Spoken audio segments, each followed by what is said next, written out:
श्री राधे। भक्ति भक्त भगवंत गुरु चतुर नाम बपू एक, तिनके पद बंदन किए नासत विघ्न अनेक। आज हम लोग गंगा जी के अवतरण की कथा सुनेंगे और समझेंगे। देखिए, राजा सगर के दो पत्नियां थीं।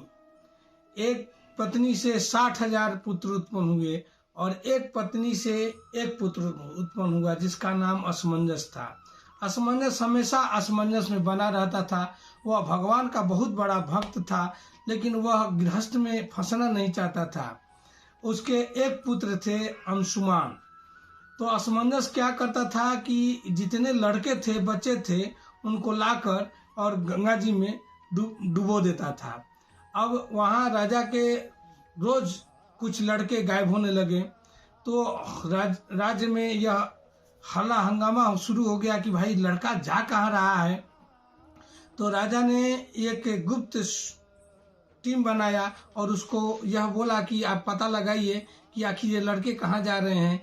तो सारे गुप्त टीम ने यह पता लगाया तो आकर बोला कि यह लड़के कहीं नहीं जा रहे हैं, ये लड़के आपके लड़का जो असमंजस है वो सारे लड़कों को डुबो देते हैं पानी में। तो राजा ने असमंजस को बुलाया और कहा कि तुम तो मृत्यु दंड देने के लायक हो, लेकिन चूंकि मेरे पुत्र हो इसलिए तुमको इस राज्य से हम निकाल रहे हैं, हमारे राज्य छोड़कर चले जाओ। बस असमंजस ने कहा कि बस बहुत अच्छा, भगवान की कृपा प्राप्त हो गई और वह राज्य छोड़कर चला गया। राज्य छोड़कर चला गया तो सभी जो है सो राज्य छोड़कर जाने के बाद सभी लड़के वापस आ गए। तो लोगों ने पूछा कि अरे तुम लोग कहाँ थे। तो उन्होंने कहा कि भाई हमको असमंजस भैया ने बहुत अच्छा महल में रखा था, खूब खिलाता पिलाता था। तो राजा समझ गए कि वो घर छोड़ने के लिए ऐसा किया हुआ था। तो राजा सगर ने यज्ञ करना प्रारंभ किया। वो 100वां यज्ञ था। राजा सगर के 100 यज्ञ से इंद्र जो है कुपित हो गए। वो सोचे कि इंद्रासन प्राप्त करने के लिए ही यह यज्ञ कर रहे हैं। तो उन्होंने राजा सगर के घोड़े को चुरा लिया और चुरा कर ले जाकर कपिल मुनि के आश्रम के पीछे बांध दिया। और इधर राजा सगर के जब घोड़े चोरी हो गए तो अपने 60,000 पुत्रों से कहे कि हे पुत्रों, जाओ पता लगाओ कि हमारा घोड़ा कहाँ है। तो 60,000 पुत्र पता लगाने के लिए चले तो धरती को खोदते चले गए। धरती को खोदने के कारण यह समुद्र बन गया और खोदते खोदते वो लोग चले गए वहां जहां घोड़ा बंधा हुआ था कपिल मुनि के आश्रम के पीछे। वो कहा कि अरे दुष्ट कितना दुष्ट है, यह संत साधु कितना दुष्ट है, ये हम लोगों को घोड़ा कर लाकर बांध दिया है, अभी हम लोग इसको समाप्त करते हैं। जैसे ही इच्छा को प्रकट किया वैसे ही कपिल भगवान का नेत्र खुल गया। नेत्र खुलने के कारण दृष्टि जैसे ही पड़ा वैसे ही 60,000 सगर के पुत्र जलकर राख हो गए, भस्म हो गए।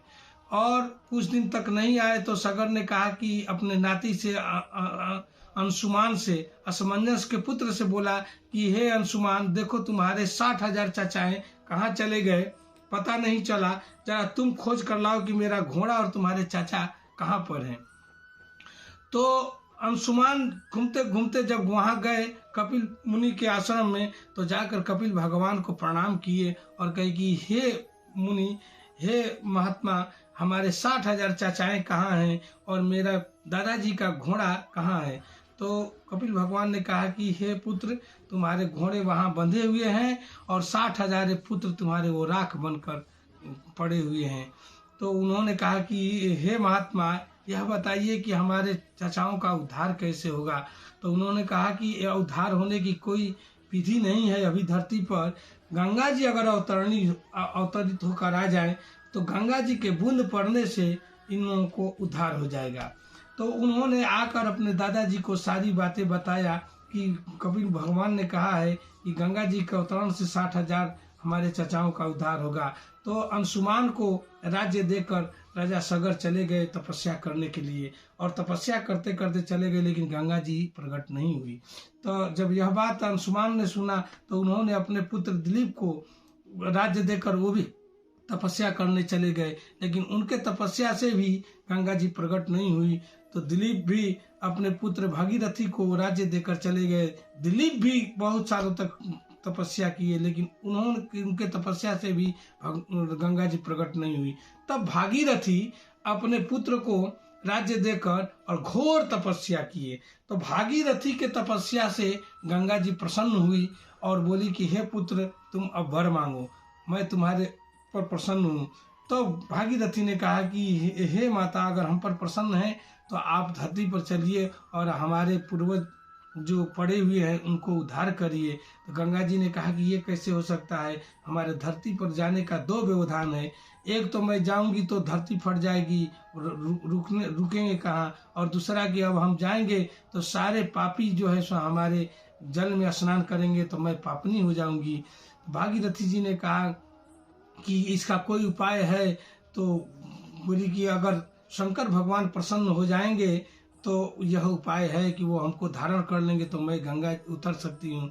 और साधु संत, भागीरथी जी ने कहा कि आप निश्चिंत रूप से चलिए, साधु संत स्नान करेंगे तो आप पुनः पवित्र हो जाइएगा।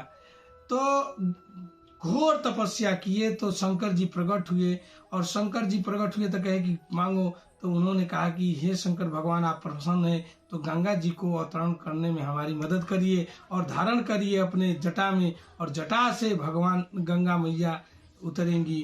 तो शंकर भगवान ने यह स्वीकार कर लिया और गंगा जी शंकर भगवान के जटा में आई और जटा से अपने कमंडल में लेकर भागीरथी जी चले, और आकर जैसे जैसे आए वैसे वैसे गंगा जी वो आगे चल रहे थे, गंगा जी पीछे चल रही थी। और जैसे जैसे गंगोत्री से कपिल भगवान भागीरथी चले तो कपिल मुनि के आश्रम में गए, तो वहाँ जो है सो उनके बूंद से, उनके छिड़कने से 60,000 जो उनके वंशज थे भागीरथी जी के, वो शुद्ध हो गए और वो लोग मोक्ष को प्राप्त हो गए। तो गंगा जी के प्रकट का ये कथा आज आप लोगों ने सुना। जय जय श्री राधे।